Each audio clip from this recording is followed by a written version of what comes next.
So yeah, let me talk about John Erwin. You're right, he did pass in December. John Erwin, um, I'm going to talk about him as I best know him as the voice of He-Man, the original voice of He-Man on the Masters of the Universe cartoon from the 80s.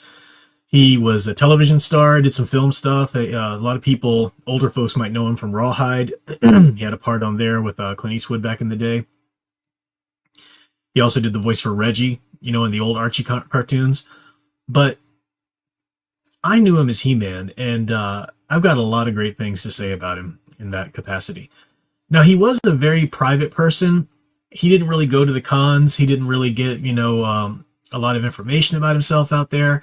And it was from a place of humility, it seems like, because I remember Alan Oppenheimer saying, he would constantly ask John, like, come to the cons with me. Fans would love to meet you. The voice of He-Man. He's like, what do they want to meet me for? They don't want to meet me. They'd rather meet the animators or something like that, But, so he passed, I think, in December, as you were saying there. You said last December, somebody in the chat, and I was thinking, what? He didn't pass last December. But they didn't publicly announce it until just yesterday, I think, or a couple days ago. And, a lot of people talk about Peter Cullen, for example, the voice of Optimus Prime. And rightly so, and what a great job, and what warmth and strength and whatnot Peter Cullen brought to Optimus Prime. And I even heard Peter Cullen once, talk about his getting the role of Optimus Prime, and his brother was there, and he said, this is Optimus Prime. He's like the leader. He's this great, huge warrior and everything. And his brother said, make him strong enough to be tender, to be compassionate, to be caring. Make him strong enough to be compassionate. And that's great. We see that in Optimus Prime's role. But Optimus Prime, the Transformers cartoon, came out in 84, if I'm not mistaken, and He-Man first aired in 83. Now, I'm not suggesting that Peter Cullen, took that from the He-Man characterization, but everything we just said about Peter Cullen and Optimus Prime can just as much be said about He-Man. Now, different ways. They approach the character in different ways. John Erwin certainly had a lot to owe to Bud Collyer, the first Superman, voice of Superman on the old radio serials and cartoons even, in that he would do the higher register for Clark Kent and then the lower register for He-Man. So John Erwin did that for Prince Adam and then He-Man. But John Erwin's He-Man, he was able to balance it perfectly where he was completely authoritative. When He-Man spoke, you stopped and listened. And, characters in the cartoon, certainly me as a child, being like 4 or 5 years old, 3 or 4 actually, watching it for the first time in my life. And then the other characters would listen. He had the authority, and he had the power. You knew you didn't mess around because He-Man was there. At the same time, there was nothing about He-Man's voice, John Erwin's characterization of He-Man, that was ever angry. He never, even when they would do the little moral lessons at the end of the shows, and like Orko wouldn't clean his room and He-Man would come tell him about this or whatever, those kinds of things. He-Man never sounded angry or judgmental. He was imparting a life lesson, or he was saying, you really ought to do this and that, but it was like the perfect parent. It really was. He really did completely master that compassion and strength at the same time.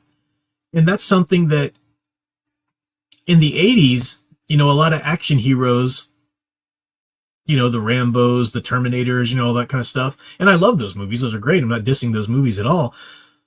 But you think about the big, strong 80s male hero, and it's a lot more emphasis on the strength and the violence, kick butt and take names later, don't give me no crap, this kind of stuff.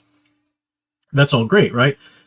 But because of that, you think somebody like a character like He-Man, you think, oh, that's for kiddies. That's for kids stuff, of course he can be gentle because it's for kids. Then you get to a certain age and you realize, no, that's real masculinity. That's real masculinity.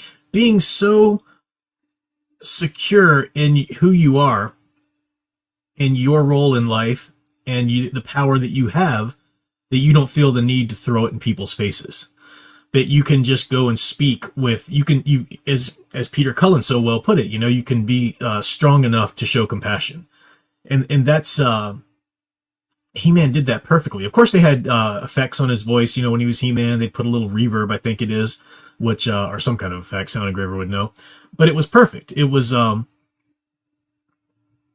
that was He-Man, and I remember as a child, going to these little country churches. This is sort of a silly story.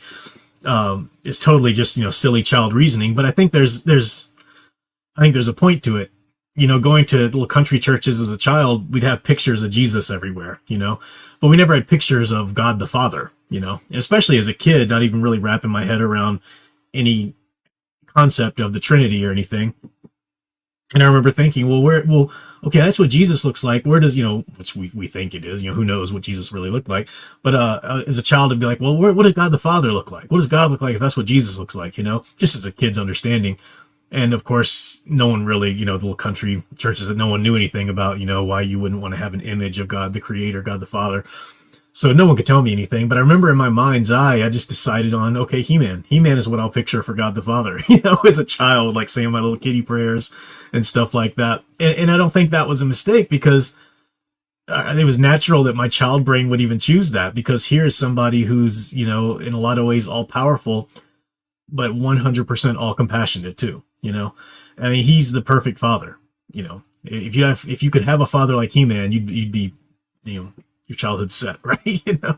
And John Erwin's portrayal was so much of that. Of course, it's the writing. Of course, it's the the animation and whatnot. But John Erwin's portrayal was just, man, it just really it gave my generation so much in that cartoon. And however many episodes that was, and He-Man's gone on to other incarnations. I've been watching the New Adventures of He-Man lately, which is fun, but it's nothing like the original. And of course, there was the 2002 or something remake that everybody kind of screams over, which I thought was okay, but nothing ever touched that original He-Man. The rotoscoped animation, the simple but poignant adventure stories, the plots, and then that characters. Alan Oppenheimer as Skeletor. No one's ever been able to touch it. Eat your heart out, Mark Hamill. You'll never touch Alan Oppenheimer's Skeletor. And John Erwin's He-Man was just perfection. Just perfection. So I just wanted to talk a little bit about that.